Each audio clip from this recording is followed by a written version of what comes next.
We continue with the St. Louis Blues.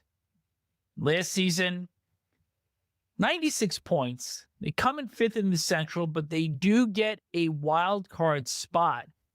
And the reality is they should have been playing in the second round because, as we'd mentioned earlier in the show, they had a 2-goal lead with less than 2 minutes left in Game 7 against Winnipeg and let that get away before falling in double overtime.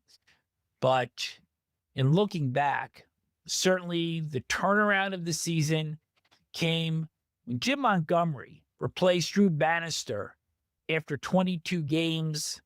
Club went 35-18-7.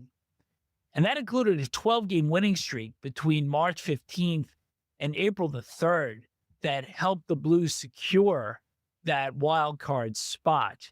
And, I know that you've been such a big proponent of Montgomery, and it's certainly telltale in the numbers as to how this team responded, not only to start playing winning hockey, but to be a hard team once they got to the playoffs. And it took everything that the President's Trophy winning Jets had to take them out.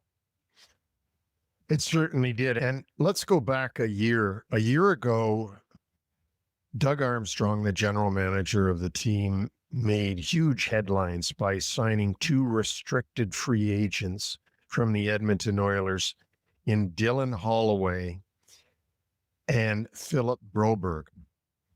And it looked right then that he was sending a signal to everybody that we're not going away easy. And he started the season with Drew Bannister being his coach.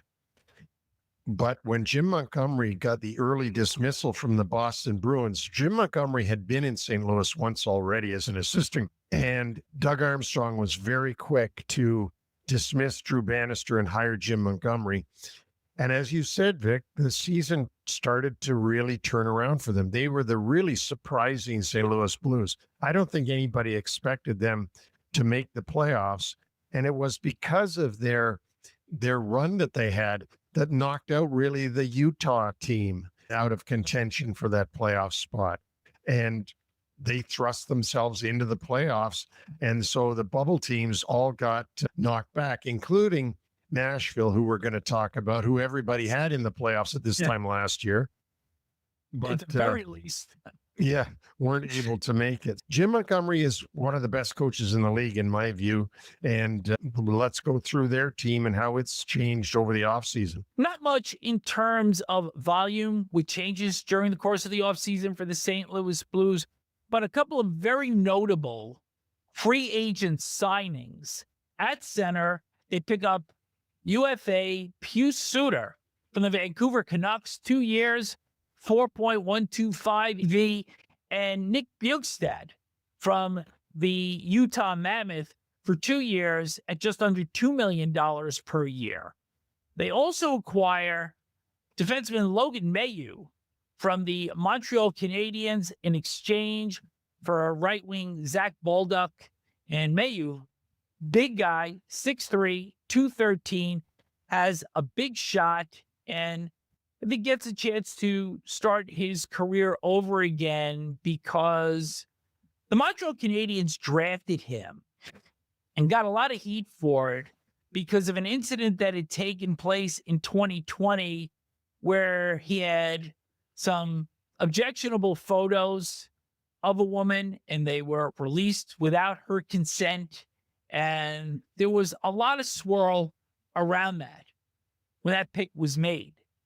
And now Mailloux gets a fresh start in St. Louis and has been very remorseful for the actions that he took. Yeah, and he does get this chance to just be a hockey player now and not have that hanging around him for his whole career. A couple of other notes in terms of their re-signings. RFA Joel Hofer stays on for the next couple of years at just under $3.5 million a year as the backup to Jordan Binnington. In terms of their drops, Radek Faksa, who we'd mentioned earlier in the show, goes to Dallas, and Nick Leddy claimed off waivers by the San Jose Sharks. And final note, Lucic, 37 years old, hasn't played since the 23-24 season when he played just 4 games for the Bruins in his second stint in Beantown. He's going to try out and try to make this club. And he's also recently completed the NHL Player Assistance Program. So as we start to look at this team, I think Doug Armstrong, Jim Montgomery have to be pretty comfortable with how this team advanced, the moves that they've made. And I believe this is going to be a very difficult team to play for the entire season, 25-26. Oh, I think it is going to be too. I think it's going to be, they're going to pick up where they left off last year, and Jim Montgomery's still the same coach, and he's going to coach them the same way. And certain things are going to be unacceptable to him. So they're going to be fighting with the same teams, Minnesota, Utah, and the rest, because there's definitely 2 classes of teams in this division. The elite, that's, of course, Winnipeg, Dallas, and Colorado. And then there's the rest that are not elite. I'm not saying they're bad. They're just not in the same class as those Stanley Cup contending top 3 teams. If, again, Vic, we say this so often, that if you can see improvement in their younger players, then they'll have a better season. They've got some real good players. Braden Shen is still a good captain of the team. Jordan Kyrou can score goals. Robert Thomas is good. Pavel Buchnevich has still got a lot of life left in him. And you mentioned Suter, you mentioned Neighbors. And now in the back line, Cam Fowler, who came over from Anaheim, seemed to have a new life once he got to St. Louis. Colton Parayko played for Team Canada in the 4 Nations and was very good. Broberg is a young developing player. And so if they can get them to continue to develop their young guys, they're going to have a pretty good year, in my opinion. Also have to remember 2 things, that Dylan Holloway missed the entire playoffs against the Winnipeg Jets. He was injured, lower body injury on the 3rd of April. So he's expected to be ready for camp. And I also think Jimmy Snuggerud, who we saw a little bit up front in that series against the Jets, he's got some potential also to crack this lineup. So when you take their forward group, it's not overly dynamic, but they're solid. Their defense is solid. Their goaltending is solid. And it goes back to what I said just a few moments ago. This is going to be a hard team to play against. It is. And of course, I don't think they have the greatest of depth on this team, meaning who's waiting to get into an injury spot. So they got to stay healthy in order for them to maximize their potential. But I think the Blues, let me say this, I think the Blues are better starting 25-26 than they were starting 24-25. Before we leave the Blues, we talked about their drops a short while ago, but probably the most notable loss for the team in the offseason had nothing to do with anything going on the ice, because John Kelly was let go after 21 seasons with the team, and because we have had so many great guests on NHL Wraparound. We had Sam Rosen on the night before his final game. We've had Kenny Albert, and play-by-play guys are as identifiable with the club as many of the players are.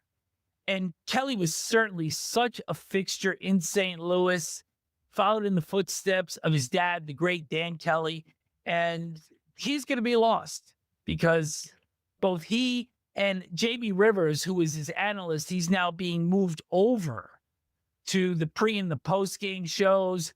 Their radio guys, Chris Kerber and Joey Vitale, will now simulcast the games. And I think when you read that, you texted me right away. And it was like, what's the team doing here? Well, it's unbelievable to me that you could have a legacy play-by-play man like John Kelly, whose legacy is he's following his Hall of Fame father, Dan Kelly, who was the voice of the Blues.